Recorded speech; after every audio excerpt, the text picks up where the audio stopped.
السلام علیکم دوستو، آج ہم ایک بہت ہی اہم چیز کے بارے میں بات کریں گے جو سائنس میں بار بار استعمال ہوتی ہے۔ وہ ہے ڈیٹا۔ آپ نے ڈیٹا کا لفظ کئی بار سنا ہوگا، لیکن اس کا اصل مطلب کیا ہے؟ ڈیٹا اصل میں معلومات ہوتی ہے جو ہم اکٹھی کرتے ہیں، ناپتے ہیں اور ریکارڈ کرتے ہیں۔ سائنسدان ڈیٹا کا استعمال نئی دریافتوں کے لیے اور چیزوں کو سمجھنے کے لیے کرتے ہیں۔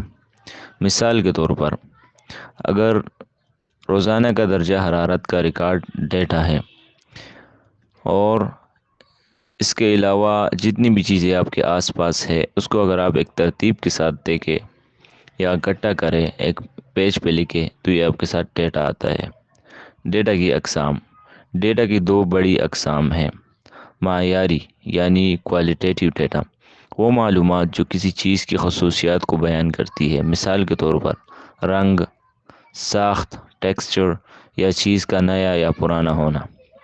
نمبر دو، مقدار کوانٹیٹیو، مقداری ڈیٹا، وہ معلومات جو نمبرز میں ہوتی ہے، جیسے کہ آپ کا قد، آپ کے امتحان کے نمبر یا ایک موبائل فون کی قیمت۔ حصہ نمبر دو، ویریبلز کیا ہے؟ ویریبل وہ چیز ہوتی ہے جو بدل سکتی ہے۔ مثال کے طور پر درجہ حرارت دن کے مختلف اوقات میں بدلتا ہے، قد بھی ہر شخص کے لیے مختلف ہوتا ہے۔ ویریبلز کی دو اقسام ہوتی ہے۔ آزاد انڈیپینڈنٹ ویریبل، وہ چیز جو آپ تجربے میں شروع میں رکھتے ہیں اور جو خود سے نہیں بدلتی۔ منحصر ڈیپینڈنٹ ویریبل، وہ چیز جو آزاد ویریبل پر منحصر ہوتی ہے، یعنی انڈیپینڈنٹ جو ہے وہ ڈیپینڈنٹ جو ہے وہ انڈیپینڈنٹ پر منحصر ہوتی ہے اور اس کے بدلنے سے وہ بدلتی ہے۔ مثال کے طور پر اگر آپ کے پاس گرم چائے ہو تو وہ وقت کے ساتھ ٹھنڈی ہو جاتی ہے۔ یہاں آزاد ویریبل وقت ہے، کیونکہ وقت بہرحال گزرتا رہے گا، اور منحصر ویریبل چائے کا درجہ حرارت ہے، کیونکہ یہ وقت کے ساتھ بدلتا ہے۔ حصہ نمبر تین، سیمپلز نمونے کیا ہوتے ہیں؟ جب سائنسدان ڈیٹا جمع کرتے ہیں تو وہ ہمیشہ ہر چیز کو نہیں ناپ سکتے۔ مثلا اگر ہم یہ جاننا چاہیں کہ 2024 میں لوگوں کا اوسطاً قد کیا ہے، تو ہمیں ہر شخص کا قد ناپنے کی ضرورت نہیں۔ اس کے بجائے ہم کچھ لوگوں کا ایک نمونہ سیمپل لیتے ہیں جو پوری آبادی کی نمائندگی کرتا ہو۔ درست نتائج حاصل کرنے کے لیے سائنسدان رینڈم سیمپلز، بے ترتیب نمونے لیتے ہیں تاکہ ہر چیز کو یکساں موقع ملے۔ مثال کے طور پر ایک کسان کو یہ معلوم کرنا ہے کہ اس کے سیب کے باغ میں کتنے کیڑے ہیں۔ اگر وہ صرف سڑک کے قریب درختوں کو دیکھے گا تو اس کے نتائج غلط ہو سکتے ہیں۔ بہتر ہوگا کہ وہ باغ کے مختلف حصوں سے درخت منتخب کرے۔ حصہ نمبر تین، کنٹرول گروپس کیا ہوتے ہیں؟ جب سائنسدان کوئی نئی دوا آزماتے ہیں تو وہ کنٹرول گروپس استعمال کرتے ہیں۔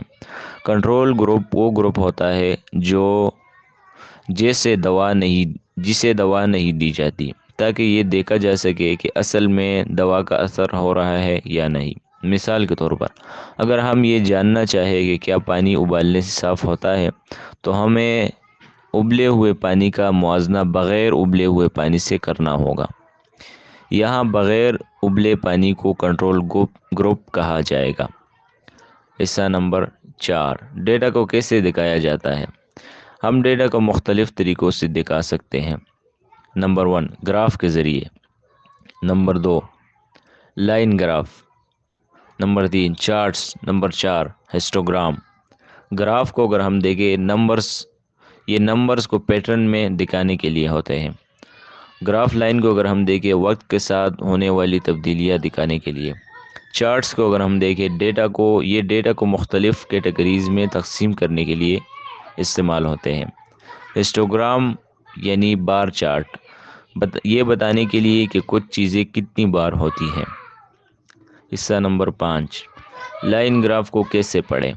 سائنس کے امتحان میں آپ کو گراف سمجھنے کی ضرورت ہوگی، تو یہ طریقہ یاد رکھیے کہ سب سے پہلے پوائنٹ نمبر ون، عنوان ٹائٹل پڑھیں، یہ بتائے گا کہ گراف کس بارے میں ہے۔ نمبر دو، لیبل چیک کریں، یعنی ایکس ایکسس پر عام طور پر آزاد ویریبل ہوتے ہیں، انڈیپینڈنٹ ویریبل ہوتے ہیں، جبکہ وائی ایکسس پر منحصر ڈپینڈنٹ ویریبل ہوتے ہیں۔ نمبر 2، کی پوائنٹس چیک کریں۔ کی جہاں پر لکھا ہوگا گراف کے اوپر، یہ بتاتی ہے کہ گراف میں مختلف رنگ یا نشان کیا معنی رکھتے ہیں۔ مثال کے طور پر اگر گراف میں اوسطاً قد کو سالوں کے ساتھ دکھایا گیا ہو اور لائنیں اوپر جا رہی ہوں تو اس کا مطلب ہے کہ وقت کے ساتھ لوگوں کا اوسطاً قد بڑھ رہا ہے۔ اور بس اب آپ جانتے ہیں کہ ڈیٹا کو کیسے سمجھنا، جمع کرنا اور استعمال کرنا ہے۔